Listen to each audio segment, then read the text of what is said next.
How to fix new stories notification on Facebook Messenger. Firstly, you have to install the Facebook Messenger app in your Android from your Play Store. Now, you have to open it on your Android by clicking on the three lines which appear at the left top corner. You have to click on it. Now, click on this gear option. You can see different lines here and you have to click on privacy and safety. Here you can see here different options.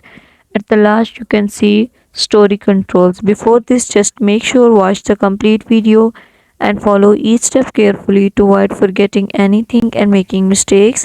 Click on story controls. Here you can see there is a new stories notification dot. If you turn it on, then you will get your new stories. Show a notification dot on the stories tab when friends share new stories. If you turn it off, then you will not get notification dot on your Facebook Messenger. By clicking on it, you can change your notifications of stories settings. Thank you so much. This is for both Android as well as for iPhone. Please consider showing your support by commenting, liking, sharing, and subscribing to our channel for more valuable content in the future. Your engagement is highly appreciated. I wish you very, very good luck. Thanks.